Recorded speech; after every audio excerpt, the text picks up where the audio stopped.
Is this thing on?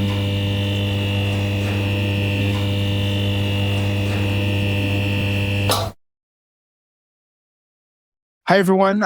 My name is Louis Harris. I am the creator of the Record in Progress podcast, which I created because I was inspired by the amount of surprise that I had personally to the results of the 2024 presidential election. And knowing all of the people that I know and hearing also their voices, I think that now is the time to have a conversation about perspectives and the things that are different about us, as well as the things that are similar about us, so that we can hopefully create understanding so that we can make a better future for everybody.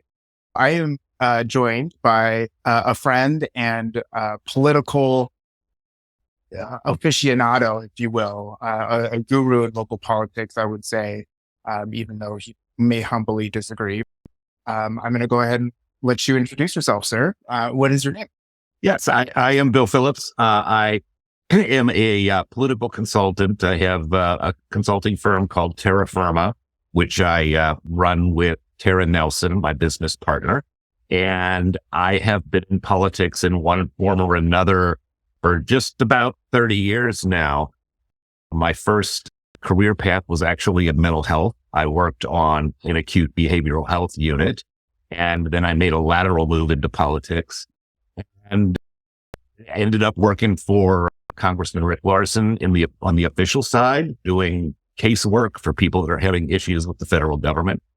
And on the side, I was chair of the 21st District Democrats. I later became chair of the Snohomish County Democrats. And I'm currently on the state committee and running my own consulting firm, like I said. And that's me in a nutshell right there. What state and city, you can use greater metropolitan area or however you feel comfortable. I live in the Seattle metro area, let's say, but I'm in Snohomish County. And I have lived in that metro area since 1993, when my wife and I moved up here from where I was originally born and raised, and that was Louisiana. I went to LSU, Louisiana State University. I got interested in politics right around the time of the Mike Dukakis campaign. That's the first one that I actually understood, I think, what was going on. I was a kid at the time. And then in 1991, my first sort of rough political up close seat was to the Louisiana gubernatorial race, which was between Edwin Edwards, who had been indicted and tried the last time that he was governor, and former Grand Wizard of the Ku Klux Klan, David Duke. Those were the candidates who made it out of the open primary in Louisiana. And Louisiana has no write-in, so one of those was going to be the governor. It was binary. There was nothing to be done about it. I learned a lot about how voters behave. I learned about the power of messaging, and it was in that race. That was my intro to the whole thing. We are definitely going to talk about that. So, Bill, how do you identify yourself? Bill Phillips, political consultant is what I usually say. I am a boring, cishet white guy. What is a credential that you use most often to sell yourself on a job application? For me, I guess the equivalent would be when I'm interviewing with a potential client, and how I identify myself to them is as someone who has a deep understanding of local politics and who understands the power of messaging. That's the short version. Okay. So let's get into the meat, right?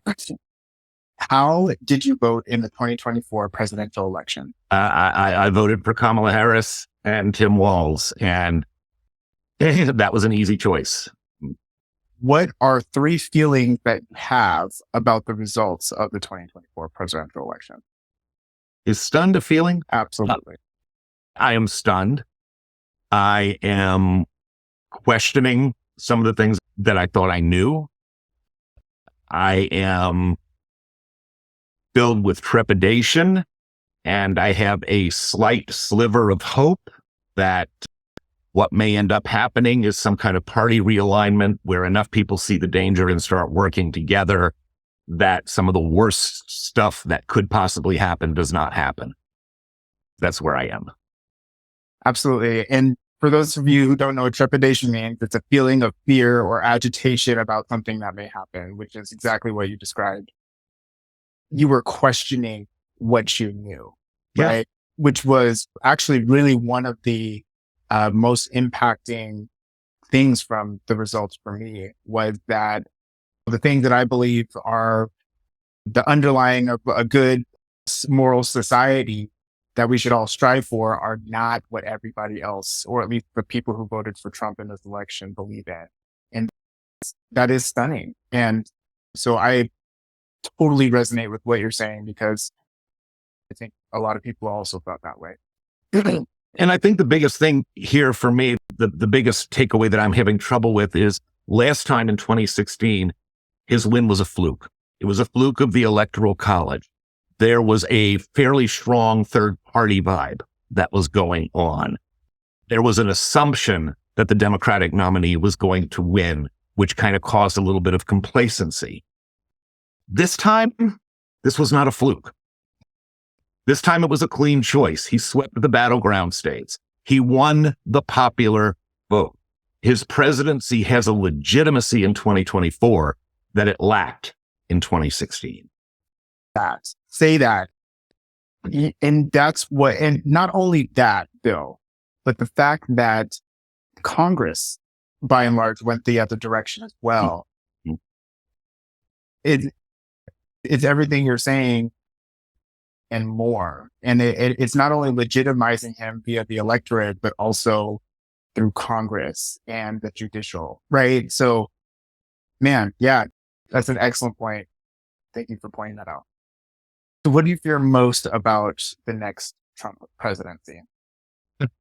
Normally, when you talk about what you're afraid of from an incoming administration, it's a lot of wild fears that you imagine and that you say, oh, this could happen and that could happen. We don't have to do that this time because they wrote it all down and they put it in a book. You ain't lying. It is Project 2025, and the mechanisms are in place to completely implement that. There is no roadblock to it right now. The only roadblock that could form is an inter-party coalition of Democrats and Republicans enough to sidetrack things. That's my hope. Do I see the evidence of it happening? Not really.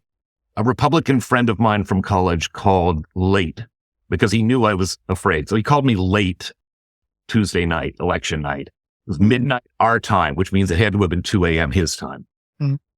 And his feeling was that this is not going to happen, that Trump just says this stuff because he knows it makes us upset. And I disagree based on how he handled his first term, right? Oh. So, Bill, I'm glad you brought this up, because in my belief, the folks who voted for Trump, by and large, voted because of economic reasons, right? And also immigration reasons, which is a safety risk. Tied together. They're absolutely, and that's why I had to say that. But some of those people, especially the folks that he picked up this round, that he gained as votes this go around, have some of those same responses, right? Oh, it's not going to be that way. Who really knows at this point? But there's the blind hope piece that we just woke up from, right? And then there's the, oh, it's actually written down. And have you seen the latest video that Trump put out? Yeah, he's going to dismantle the institutions that we know. He's putting RFK Jr. in charge of health. He's putting Elon Musk in charge of government efficiency. He held a phone call with President Zelensky of Ukraine, and Elon Musk sat in on that phone call. Mm-hmm. So, I get that he has, to his base, transformed himself into this happy warrior character where he's saying things that trigger the left, and isn't it hilarious? But they don't take him seriously because they look at it as an entertainer performing for an audience. Whereas we don't get away with that because we're considered the more serious party, right? So every word we say is subject to scrutiny. And that sets up that dynamic, I think, he can say anything he wants and it's entertainment and it's fun and it's look how triggered they are. But when we say things, they're things we're actually going to do and things we actually mean. So the lens through which they're judged is completely different. And that's where the consequence for those who voted is yet to be realized, right? One of the videos that I saw of Trump today was about, he was saying he's going to put term limits on Congress people. I'm going to be honest, I don't think that's a bad idea. I'm trying to suspend judgment and expectation because after this election, I just shouldn't have those at my forefront all the time. There's some interesting things that he's saying that are not away from even what progressive Democrats and socialist Democrats believe in terms of dismantling the system. You know what I'm saying? Yeah. It'll be interesting to see how that's woven in the coming years. I took a lot of heat in 2016 when I said that some of the ways in which progressives speak about billionaires mirrors the way Trump speaks about immigrants. It is a different group being scapegoated, but the reality is you cannot pin every problem of society on one group of people. That's not how anything works. So it's not all the billionaires' fault. It's not all the immigrants' fault, or the things in both areas that can be addressed and looked at and cleaned up and maybe made better. Sure. But populism tends to thrive on scapegoats, and scapegoating is not good for democracy. That's right. And especially when the election gives power to said person to do really whatever they feel is appropriate. You know what I mean? And that's, it's not just going to be him doing that, but it's going to be him doing that. The environmental degradation, all of the things that some of us have held sacred and very privileged to have in this country. Well, we've come to trust these institutions and we believe that they are going to protect us. And when we watch them fail, it's almost incomprehensible to us. One thing that the conservative movement is very good at doing that we are not so very good at doing is meeting people where they are and talking to them in ways that acknowledge and validate their own reality. I'll give you an example of where the Team Good actually came out on a win on that one, and that was the governor's race in Louisiana in 1991. Everybody knew that Edwards had been indicted the last time and tried the last time he was governor, and everybody knew that Duke was the Grand Wizard of the Ku Klux Klan, and polling showed an abnormally large contingent of undecideds, which were probably shy Duke voters, because at the time, nobody wanted to say they were voting for David Duke. Yeah. There was a group called the Louisiana Coalition Against Racism and Nazism that was formed in response to that race. And they put ads on television showing David Duke at his KKK worst, right? They showed him dancing in front of a burning cross and marching around in a Nazi uniform. And what happened was, as those ads aired, those undecided numbers went up, which means that those ads actually helped David Duke. We were trying to appeal to the sense of decency Team Good was, and it was backfiring. In the last few weeks of that race, they started airing ads featuring New Orleans Saints players and LSU football players, not coming out and saying that they would demand a trade if David Duke won, but saying things like, we need to be a city where the black and white and the black and gold can work together as one team, which is Southern for, if this dude wins, I'm going to ask for a trade to the Falcons. Okay. And once those ads started running, Edwin Edwards' numbers ticked up. There were huge voter registration drives. There was a massive ground movement. But those ads are what started moving the polling needle. And in the end, Edwin Edwards took 63%. And he took it not because people were appalled by what David Duke brought to the table. He took it because people were afraid their football teams were going to suck if David Duke won. And that's meeting people where they are. And so I think you and I could probably have a ad nauseum conversation about a lot of facets of this, but let's move forward to the next question. We did talk about what you fear most about the Trump presidency and what you hope most about the Trump presidency. What do you believe about the people who voted opposite of you? But it's interesting because Anything you say that is some form of they didn't understand the issues, they were just angry, anything you say like that sounds condescending and it sounds horrible. So I think here's what I will say. I think that what they heard resonated with their own life situations, their own values, their own morals. And the right successfully made this a values election, as opposed to democracy being on the ballot, which is what we went with. And when people believe that you can go to school and have gender reassignment encouraged, when they believe that a baby is born and then the doctors decide whether or not to kill it after it's born, and that's what abortion is. When they believe that, and this is where I can almost hear the audience rolling their eyes. But when you believe those things are true, no one can tell you any different. And if you believed those things were true, you might have voted for Trump too. If I believed those things were true, I might have voted for Trump. We know they're not true, but that's because we're looking at it from a different perspective. Doesn't make anybody stupid, doesn't make anybody misled. The message that they are receiving is resonating with them for whatever reason. And you hit on so many good points there.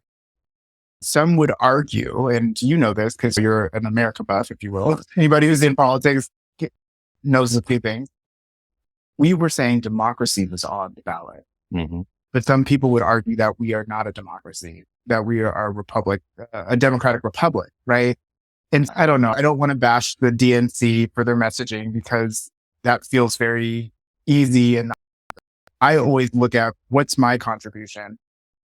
Hey, I have not been in the local Democratic ranks as a contributor, as a volunteer to the levels that I have for other organizations. And so I'm very cognizant that there's a relativity there.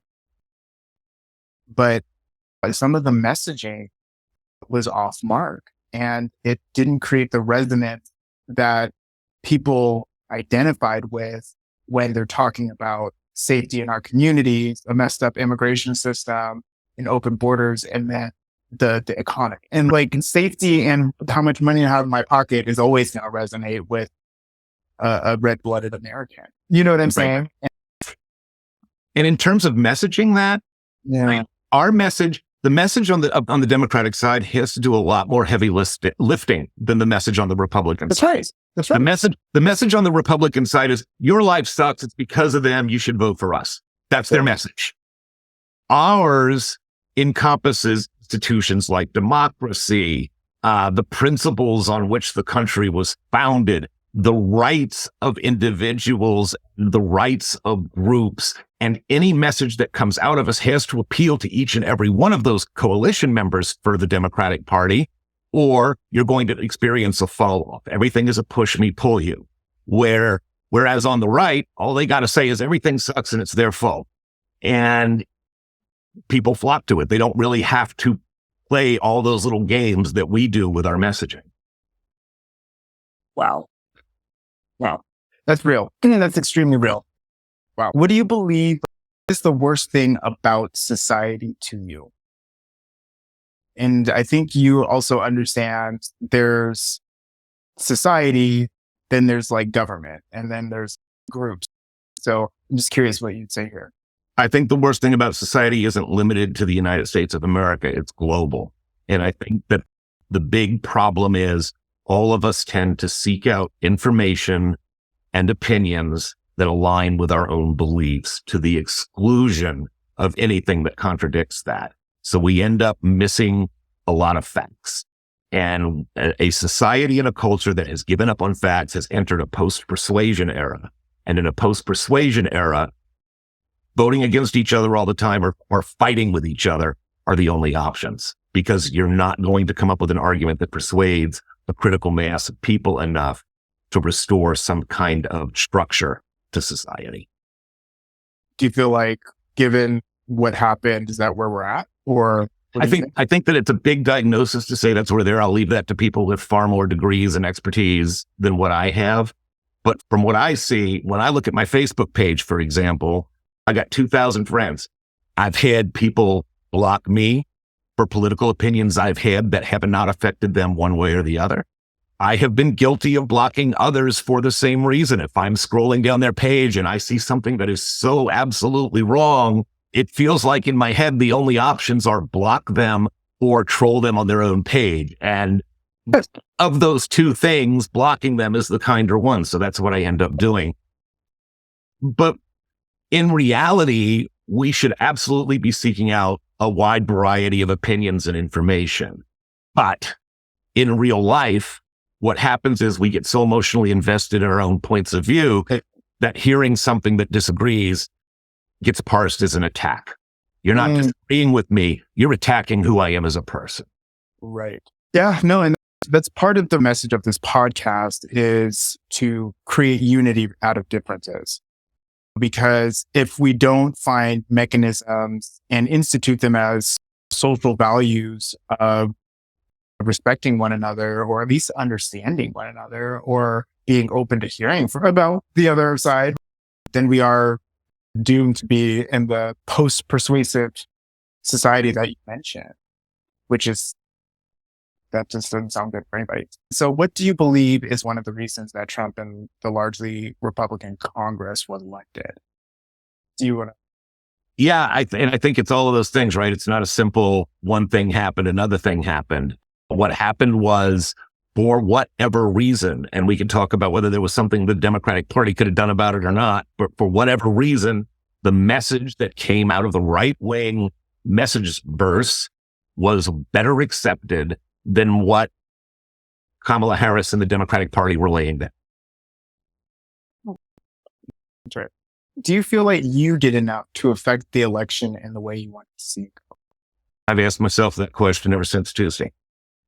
Yes. And I'll tell you, without trying to brag and say what I was doing, of course, I did the postcards and I donated and all that stuff. But I was one of the loudest voices, and you probably remember this. I was one of the loudest voices of not changing nominees early on, even after the disastrous debate. I felt like the party could have rallied around it. I felt like it was survivable, and I felt like changing horses was a huge risk.